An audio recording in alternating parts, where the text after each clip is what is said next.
Hi hello வணக்கம். உங்களோட கஸ்தூரி பாய் இப்போ என்ன பண்ணுறாங்க பார்த்தீங்கன்னா, அன்னைக்கு பங்கனப்பள்ளி மாங்காய் வந்து 2 இருந்துச்சு பார்த்தீங்களா மாம்பழம். அதில் ஒன்றை வந்து இன்றைக்கி தான் வெட்டுறாவை பார்த்துடுங்க. அந்த மாம்பழம் வெட்டும் போதே இந்த கஸ்தூரி பாய்க்கு மூஞ்சி பாருங்களாம். ஏன்னா அவ்வளோ பிடிக்கும் பார்த்துக்கோங்க இந்த கஸ்தூரி பாய்க்கு இந்த மாம்பழம்.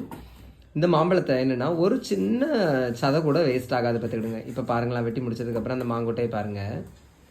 அப்புறம் அது கூட முன்ன என்னதுன்னா, எதுக்குமா உள்ளி வெட்டி வச்சுருக்கா? எங்கள் மணிக்கு புளிக்கறி வைக்க போகிறாவ.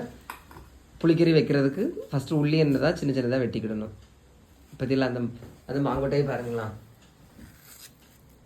பாருங்கள் எதுவுமே வேஸ்ட் ஆகலை. அதனால தான் எங்கள் கஸ்தூரி பாய்க்கு இந்த மாம்பழம் வந்து ரொம்ப பிடிக்கும் பார்த்துடுங்க. உங்கள் அம்மாவுக்கும் இந்த மாதிரி இந்த மாம்பழம் பிடிக்கும் அப்படின்னா நீங்கள் கமெண்டில் சொல்லுங்கள். அங்கே பாருங்கள். ஐயா ஏட்டி வேஸ்ட் ஆகக்கூடாது. தேங்க்யூ சொல்லுங்கள். எனக்கு கையை நக்க பண்ணா பார்த்துக்கிடுங்க. தேங்க்யூ.